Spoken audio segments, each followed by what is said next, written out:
It's getting empty. It's kind of a problem. Oh, hello. Fancy meeting you here. You may be wondering why at 10 o'clock in the morning I'm pouring something from a keg. And the answer may surprise you. It's actually non-alcoholic.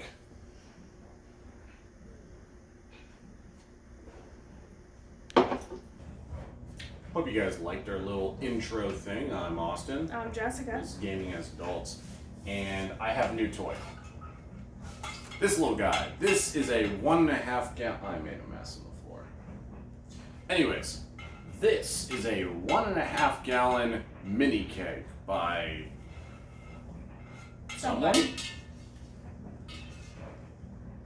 I'll put it on the screen. There are no markings on it. We'll have the link for it's an Amazon product in the video description.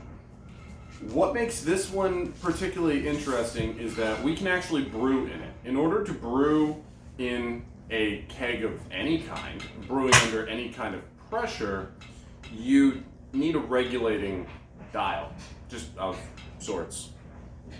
That way, if there is excess pressure that builds in the vessel itself, it can be vented off. You can control it. This one has that functionality, and it's powered by tiny little CO2 bottles, which I'm fairly certain this one's empty, and yeah.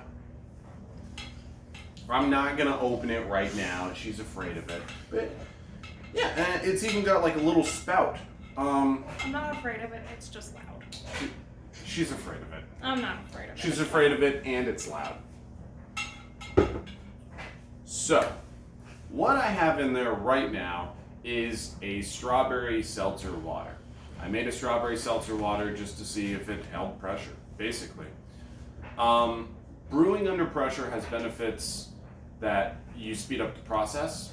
So instead of taking like 2 months, if I was to put it in one of my buckets that you guys have already seen, it's supposed to take like a week instead.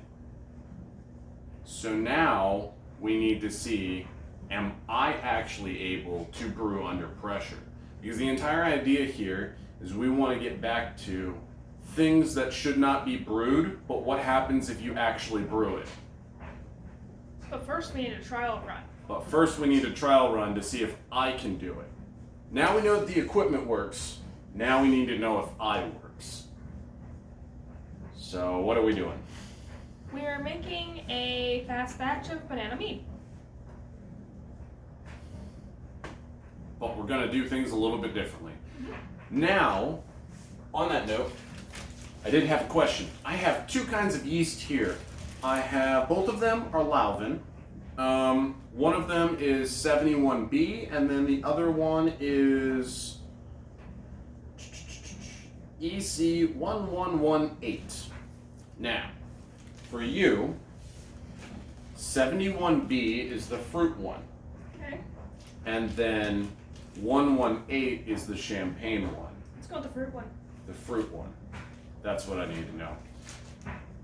Well, if you guys are interested, we can do another video on how to make this banana mead. She really likes it. It's banana mead. I mean, Not much to it. there's really not much to it. It's mead.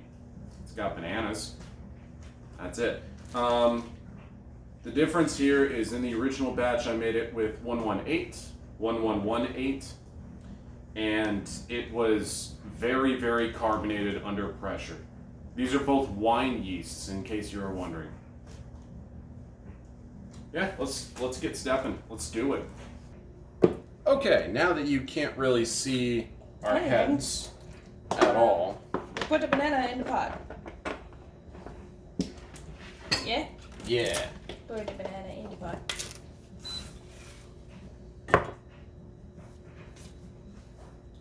So last time I did this, yeah, I need a stack of bananas, please. Last time I did this, I did roughly-ish 20 pounds of banana for 5 gallons. And this is 1.5 gallons, and I've got like 10 pounds of banana. So hopefully we have enough banana. I'm not very confident that we actually have enough banana. I think for probably like 1 gallon, you might need at least 50 pounds of banana. I'm joking. 10 pounds will be more than enough, but I want to make sure that it's extra banana-y for her taste. If you're one who wants more of the subtle flavor of banana, like what was in the original batch, consider like Not maybe this much banana. 1 bushel of banana. Like 6 bananas would be fine, which is maybe 2 pounds, 3 pounds maybe, depending on the size of the banana. I'm gonna say that these bananas are probably gonna need some liquid in here so they don't burn. I know. Okay. That is also part of the plan. Awesome. Also, last time I did this, I didn't put it in the Instapot, I just put it on the stove. In a cheesecloth. In a cheesecloth, and I brewed it, and it made like a mincemeat looking thing that was the banana. The bananas turned like red. Yeah. This time, what I'm trying to do is Why don't you go with the potato masher? that I'm gonna liquefy the banana. Thank you. That is the idea, and I'm not putting the honey in here. I'm gonna do the honey on the stove because you have to skim the surface.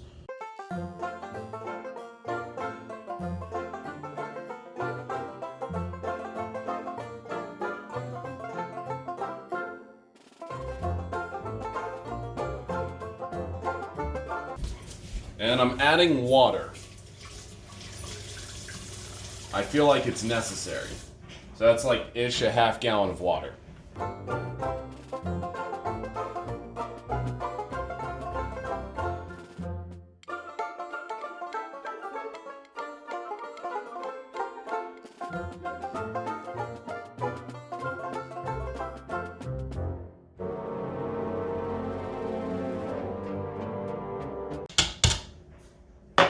Alright, that looks good. And now I'm just gonna kind of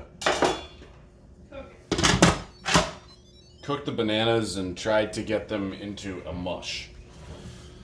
Let's see. Pressure cook. High pressure. And we'll just go ahead and set this, what do you think, an hour? Why don't you start with 30 minutes? Okay, well.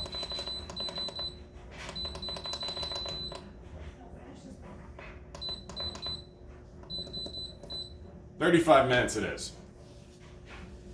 At high pressure with normal heat.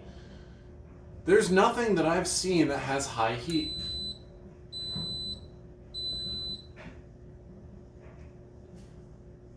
Alright, I don't really know how much water I should add, so I'm just gonna start with like 4 cups and see what happens. Worst case scenario, I can always add more water.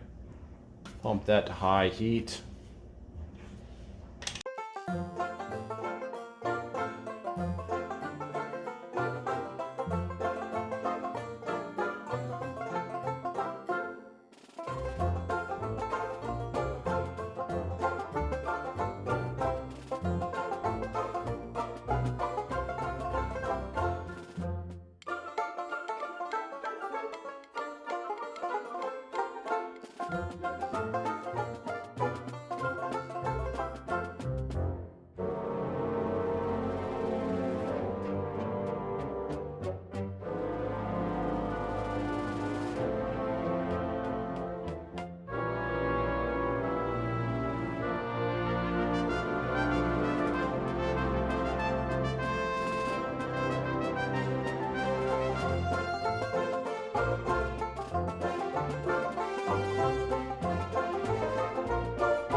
It keeps saying that it burned.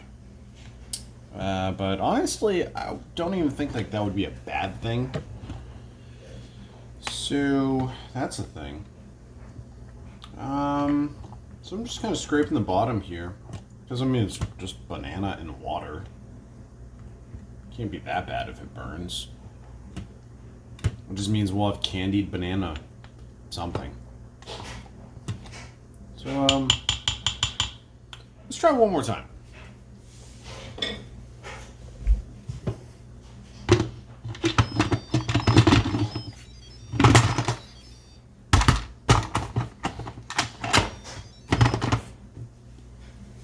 Anyways. Yeah, try that. Just hit that button.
For those of you wondering, yes, this is an automotive funnel. It's been sanitized-ish.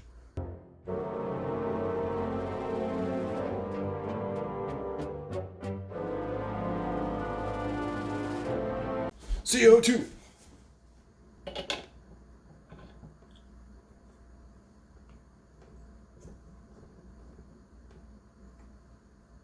And then we need to, this is about room temperature, so we need to increase it to between 5 and 15 psi. That's 5.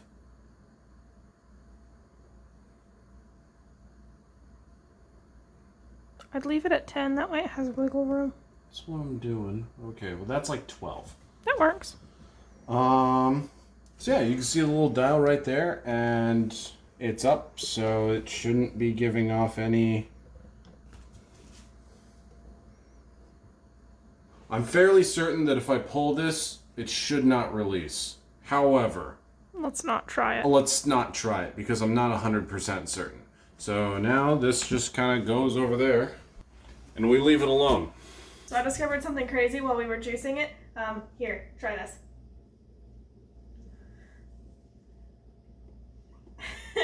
Picture you really taste it. Like smeared across the roof of your mouth, mess with it.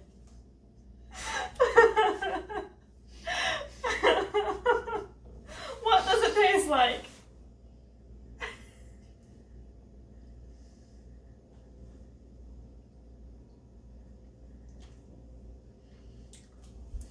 Let the people know.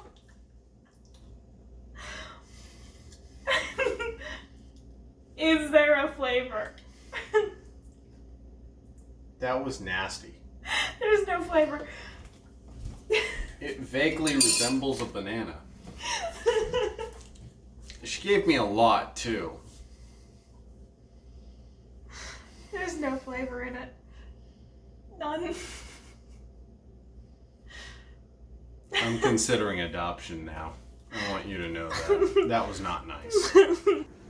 So yeah, I got the PSI sit and we're... What was that? Alright, I'm going to try to English again. I have the PSI set. It's set to like 12 PSI, but it's still a little bit warm. It's not hot. This is just single walled. It's not insulated or anything like that. But as it cools off, the pressure is going to drop a little bit because this is manually set. And suppose we come back in like a week. Suppose. See if it worked or not. See if I know what I'm doing. Which the answer is no. But see if it worked. Alright, so it's the next day. And I've already checked this once this morning, maybe like 10 minutes ago. And I noticed something. And if you come here, you look really, really closely on that dial. It reads pounds per square inch. And we're inching up on 25 pounds per square inch. When I checked it this morning, the needle was all the way around. And it was being stopped by that 0. That's not good. We're supposed to be keeping this between 5 and 15 psi. So this little keg thing is going to need an adjustable relief valve. The only problem is I don't have calipers and I don't know what the threading is on this. And I can't tell what the threading is unless I take it off. So for the time being, we're just going to keep on doing this.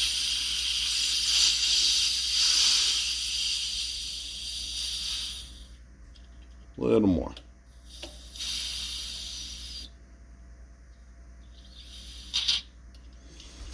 The good news is it definitely smells yeasty. So there's that. Watch it in real time creep right back up.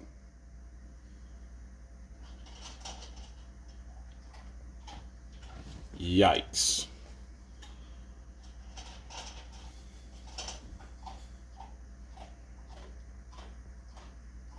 Well, hopefully this yeast is resilient. You good boy. Lay down. Can you do this over here in the living room? Hey. Sit. Lay down. Lay down.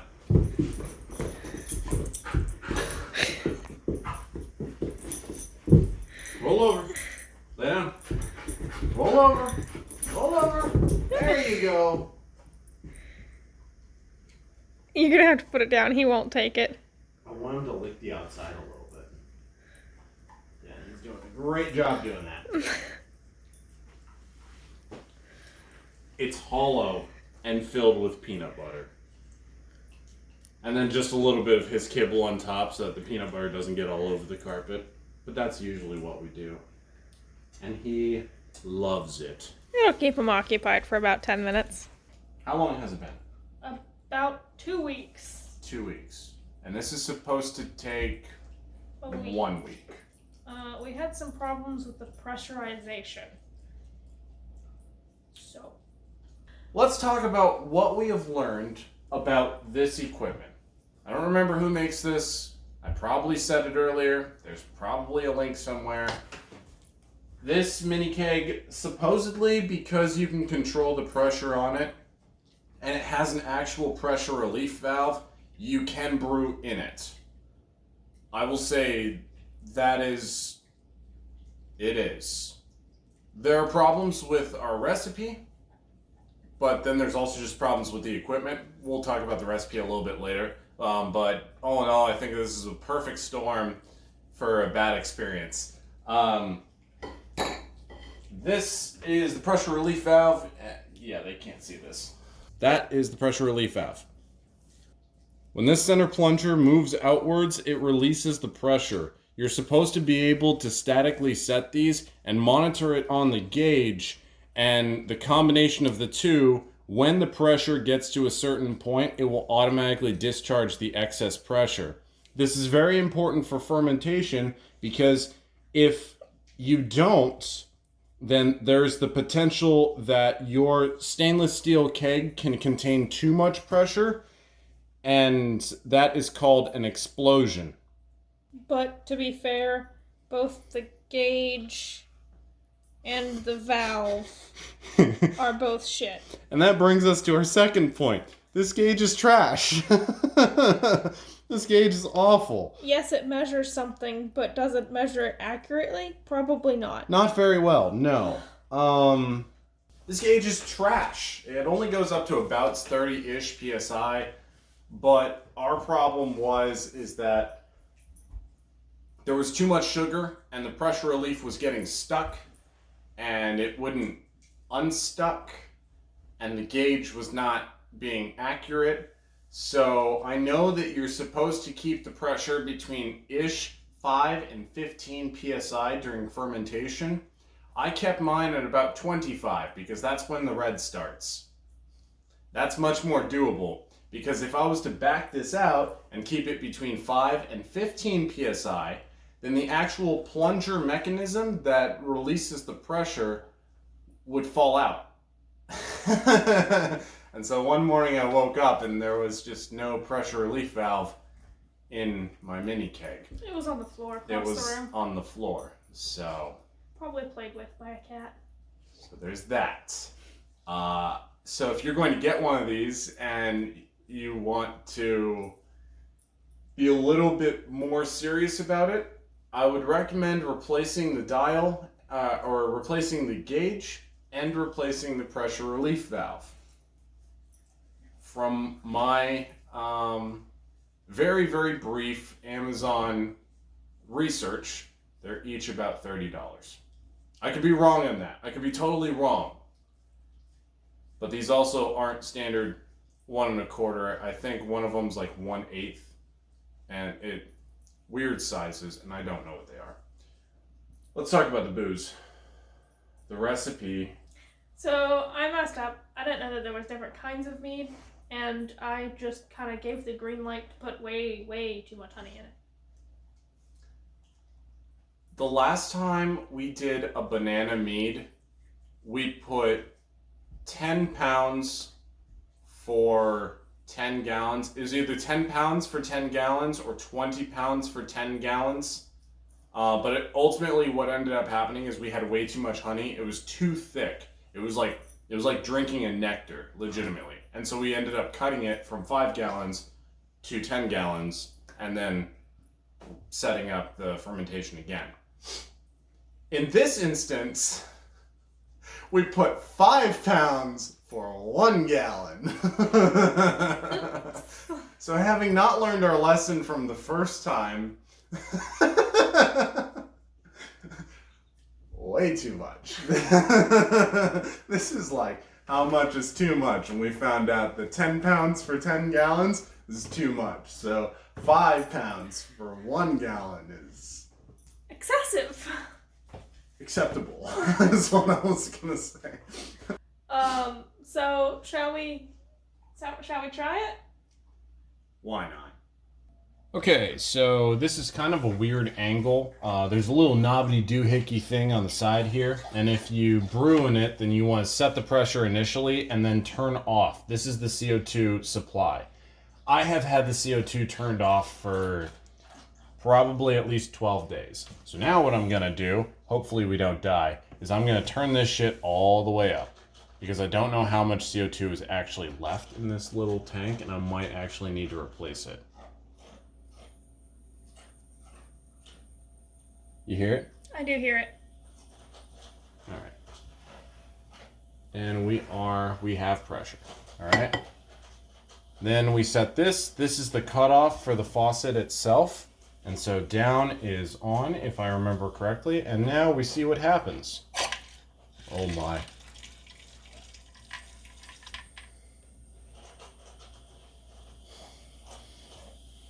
Just put it over there. We'll get the next one. Here, let me see. You got it? Yeah. You want to cant it like a beer. Okay. Hey, that looks like more liquid.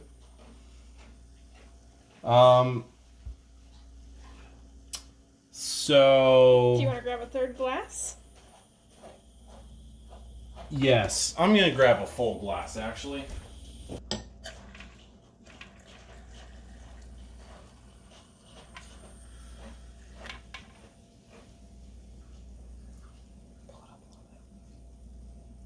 Hey, now that looks more like mead. Okay, so you may be asking yourself, well, what's the difference if I was just to put way too much sugar in there versus, I don't know, something an appropriate amount? This is the first glass, the second glass, and finally the third glass. This is closer to what it is supposed to look like, but still way too much sugar. You can actually see the sugar along the side. This, you can see the actual alcohol starts right here. Everything underneath that is likely yeast. And then this is just a glass of yeast. Now, drinking yeast is not a bad thing. However, it will make you poop. Like, if you think that Taco Bell after a night of drinking makes you poop, then sweetheart, you haven't seen a thing yet. This stuff will make you crash your car. That way you can take a poop on the side of the road. In front of, like, midday traffic. God and everybody. Nobody cares. The state trooper's gonna walk up to you and you're probably gonna chew his head off. Now, in some circumstances, a little bit of yeast is good. That's a lot of yeast. That's a lot of yeast. That's a lot of yeast. If somebody poured me this glass from I would anything, cry. I would ask for a refund. Which is why, I saw this and I grabbed an actual glass. Now this one, you can see the honey, which is like the weird thing about this is there's just way too much honey. Even this third one has some settling right here. Yeah, I don't really know. But this is probably our best bet to try. So this is the one that we are going to share. Yup.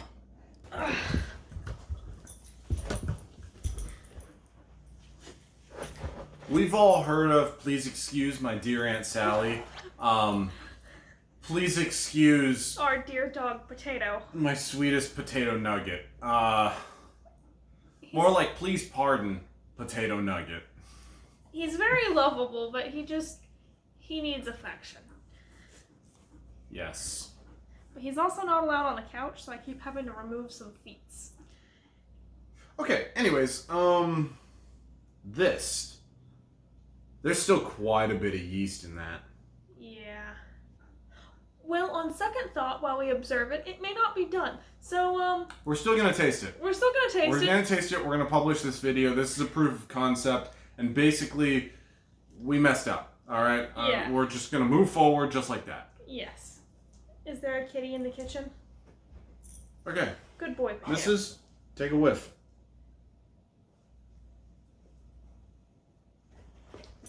I will say that despite us straining the banana, there's some floaty banana in there. That's not banana. then it's growing. That is what yeast does.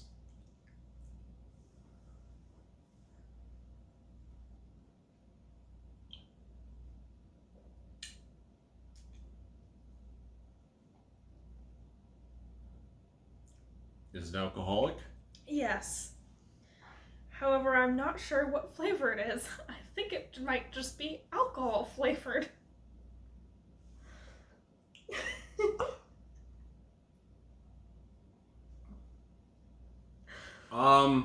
It's alcohol flavored.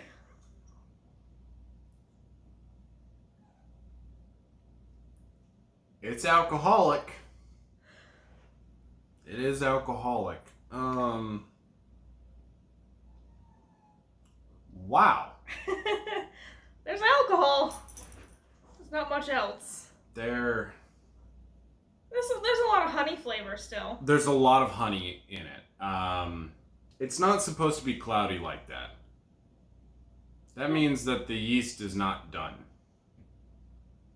But I'm also kind of to the point where I'm tired of waiting. So I might just screw that plunger in and just pressurize the fuck out of it. And just absolutely, because it's also not super carbonated. Here's how I know that dial is trash, okay? Because that gauge was currently reading that it was about at 20-ish, 25-ish PSI. At 25 PSI, and it still doesn't have like very much carbonation at all. I get it. It's a very thick brew, okay? It's kind of like the carbonation of a soda that you've left open for about 4 hours. Yes. And it's about the consistency of Guinness. All right? It is thick. However, it's also been carbonating for about 2 weeks. So there's that. And it's been making its own carbonation as well. So there's also that. So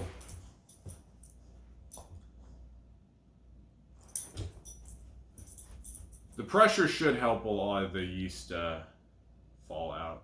But I don't know. That's kind of where we're at. I think that we can do it. Next time, don't add all of the sugar. There is a limit.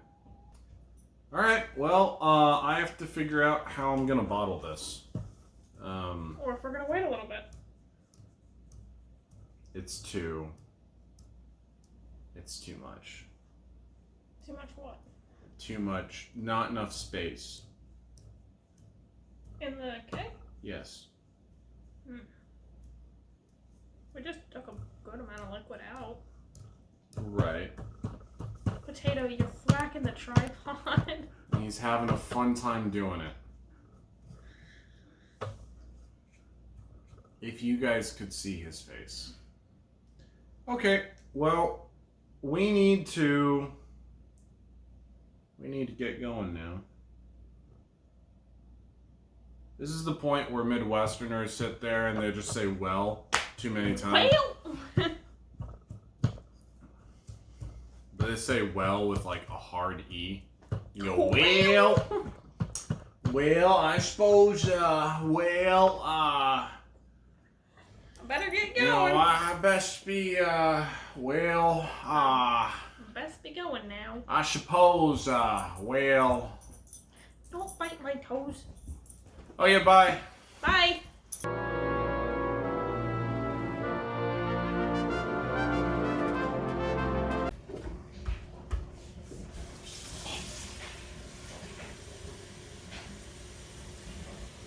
Oh, Small Cat is here. Small Cat is here. She says, wo ist mein Banana?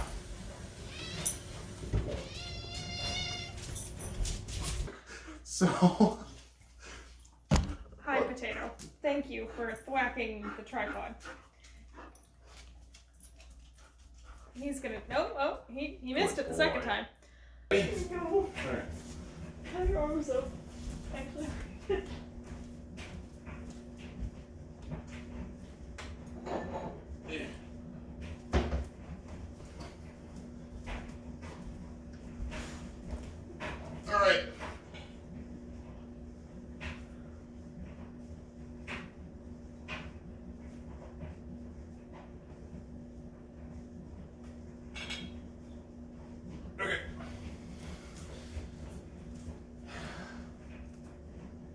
Well,